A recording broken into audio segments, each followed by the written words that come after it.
모호로비치치와 구텐베르크 그리고 레만이 들려주는 지구 내부 층상구조 이야기 잘 들어보고 오셨죠? 네, 앞에서 나온 설명들을 바탕으로 다시 한번 교과서 내용을 기준으로 정리를 해보도록 하겠습니다. 앞서 본 내용들은요, 사실 우리가 중학교 1학년 6단원 빛과 파동을 배워야만 좀 알기 쉬운 부분도 있어요. 피파, 에스파 그 부분이 그때 나오는데 아직 안 배웠죠? 그런 부분도 있고, 지진파로 지구 내부를 설명하는 것 내용 자체가 사실은 중학교 교육과정이 아니고 고등학교 지구과학 내용인데요. 그래도 이제 쉽게 설명하면 중학생들도 이해할 수 있지 않을까라는 생각으로 영상을 한번 만들어 봤는데, 모든 친구들은 아니더라도 몇몇의 친구들이라도 내용을 조금이나마 이해를 했으면 좀 보람 있을 것 같습니다. 자, 그럼 이제 원래 중학교 1학년 내용으로 돌아와서 교과서 내용의 구조를 한번 살펴보도록 하겠습니다. 중학교에서 알려주는 지구 내부의 탐사 방법, 크게 4가지가 있는데요. 이 4가지는 우선 2가지 방법으로 다시 나눠볼 수 있습니다. 직접적인 방법과 간접적인 방법, 이렇게 2가지로 나눠볼 수 있는데요. 직접적인 방법 같은 경우에는 이제 지구 내부를 직접적으로 탐사하는 방법이니까 내가 안으로 들어가든지 아니면 안에서 튀어나온 물질을 줍든지 둘 중에 하나가 되겠죠. 그래서 먼저 시추는 이제 시추선이라고 해서 보통 바다에다가 배를 띄워놓고 시추 작업, 땅을 뚫고 내려가는 작업을 얘기해요. 그러면 이제 친구들이 궁금해할 수 있겠죠. 아니, 왜 굳이 배를 띄워가면서까지 바다 위에서 작업을 하느냐? 땅을 파면, 육지에서 땅을 파면 더 쉬울 텐데 왜 바다 위에 배로 띄워서 시추를 할까요? 라고 궁금증이 아마 생길 거예요. 그러면 이제 조금 이따가 더 뒷부분을 보면, 그래서 굳이 배로 만들어서 시추를 바다 위 작업을 하는구나 라는 사실을 알 수 있게 될 것 같습니다. 그래서 시추라는 것은 일단 직접 땅을 파고 내려가서 땅 속에 있는 암석이나 물질들을 직접 건져 올려오는 작업이에요. 그런데 장단점이 다 모든 작업엔 있거든요. 어떤 장점이 있을까요? 일단 장점은 내가 지금 지구 내부가 어떤 물질인지 궁금한데 직접 들어가 보거나 혹은 안에 있는 물질을 캐낼 수 있기 때문에 가장 정확하고 확실한 방법이라고 볼 수 있겠어요. 우리가 처음 보는 과일, 지금 보통 먹는 과일을 계속 먹어보겠지만 다른 나라에 놀러가서 처음 보는 과일을 먹게 됐어요. 근데 과일이란 보통 이렇게 껍질이나 이제 외부 이렇게 먹지 않는 부분에 둘러싸여 있는 경우가 많잖아요. 근데 우리가 그 겉표면을 봤을 때 사실 이 과일이 무슨 맛일지 먹어보기 전까지는 알 수가 없잖아요. 그렇기 때문에 이제 가장 그 과일 맛을 정확하게 알 수 있는 방법은 과일을 쪼개서 안에가 어떻게 생겼는지 보고 또 이게 먹을 수 있는 그런 게 직접적인 방법이죠. 그래서 시추라는 것은 어떻게 보면 과일을 직접 잘라서 먹어보는 행동과 같다고 볼 수 있을 것 같아요. 그래서 시추는 땅을 직접 파서 땅 속에 있는 어떤 특정 깊이의 암석이나 또 다른 물질들을 채취해내는 작업을 시추라고 합니다. 그러면 이렇게 좋아 보이는 방법인 시추에 또 단점이 있을까요? 그럼 단점은 뭘까요? 일단 파야 돼요. 이제 땅을 파는데 파는 게 쉽지 않겠죠. 물론 사람이 파지는 않겠지만 기계가 파겠지만 사실 이 땅을 파내려 간다는 게 굉장히 어려운 작업이에요. 왜냐면 일단 우리가 지금 살고 있는 이 지표면 위보다 온도도 높고 그 다음에 압력도 세지기 때문에 장비가 들어간다고 해서 그 장비가 들어간 깊이의 열과 압력을 다 견뎌내야 작업이 되기 때문에 생각보다 시추 작업이 그렇게 쉽지만은 않거든요. 그래서 우리가 지금 우주로 나아가는 이 시대에 실제로 파내려간 땅의 깊이가 12km밖에 아직 안 돼요. 근데 이게 속도가 더디다고 해야 되나 빠르다고 해야 되나 참 애매한데, 지금 교과서 이제 바뀌기 전에 한 5, 6년, 6, 7년 전이겠죠? 그때만 해도 이제 이 교과서에서 그 시추한 깊이를 얘기할 때는 11km였거든요. 근데 그 한 6, 7년 사이에 1km 더 팠긴 팠는데, 그죠? 생각보다 거북이가 갔어도 6, 7년 동안 1km는 더 갔을 수도 있을 텐데, 그렇게 따지면 굉장히 더딘 속도긴 한데 그만큼 파기가 어렵다는 거죠. 그래서 시추의 단점은 타내려가는 것이 어렵다는 것입니다. 환경적인 요인 때문에. 그리고 두 번째, 화산 분출물 조사하는 방법.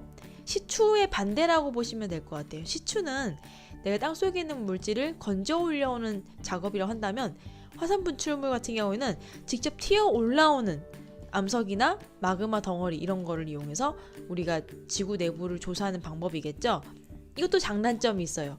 역시나 장점은 지구 내부에서 올라오기 때문에 내가 뚫지 않고도, 그죠? 스스로 암석이나 이런 마그마 덩어리 혹은 화산재 이런 것들이 폭발하면서 나오면 지구 내부에 있던 성분을 우리가 간접적으로 이렇게 알 수 있는 부분이 되겠죠. 직접 들어가지 않고도. 하지만 이건 이제 직접적이긴 하죠, 사실은.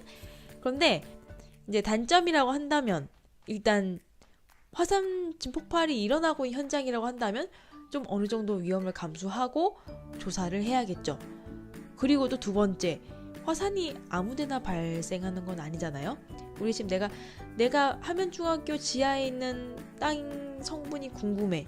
그런데 여기서 화산 폭발이 일어나기만을 기다릴 것인가? 아니잖아요, 그죠? 화산 폭발은 아무데서나 일어나는 이벤트가 아니고 정해져 있어요, 대부분은. 화산이 보통 일어났던 곳이 다시 일어나기 때문에 화산 폭발이란 것은 랜덤으로 일어난 것이 아니고 특정 지역에서만 발생하는 것입니다. 그렇기 때문에 화산이 폭발하는 곳에서는 내가 화산 분출물 조사를 통해서 그 지역에 있는 내부의 상태, 암석이나 여러 가지 성분의 상태를 알 수 있지만, 화산 폭발이 일어나지 않는 곳에서는 정보를 얻을 수 없다는 점, 그런 게 어떻게 보면 단점이 되겠죠.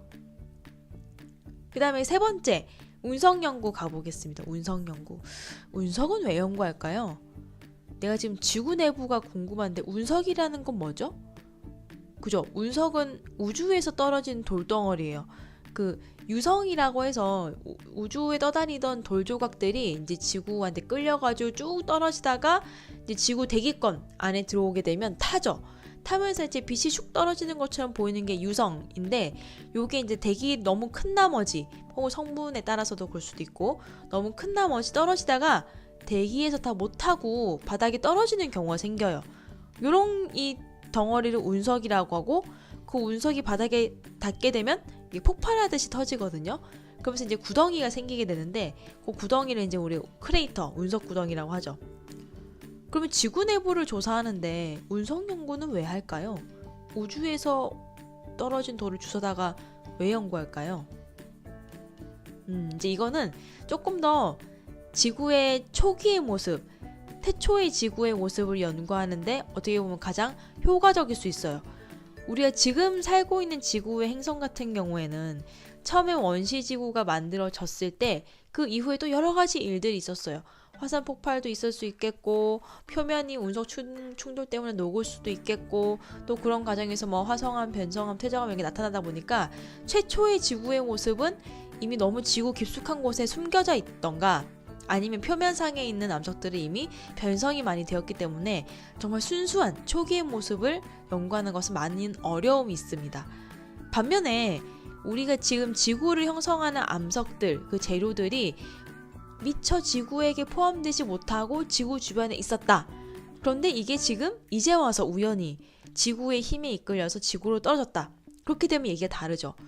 분명히 그 암석 덩어리가 우주 공간에서 만들어진 것은 지구가 형성할 당시와 비슷한 시기인데, 다만 지구에 포함되어 버린 그 성분은 뭐 물에 의해서든 공기에 의해서든 혹은 지구 자체의 어떤 작용에 의해서든 변질되었겠지만, 지구에 포함되지 못한 그 암석 덩어리는 아무런 영향을 받지 않은 채 거의 여전히 보존되어 있는 상태라고 보면 돼요.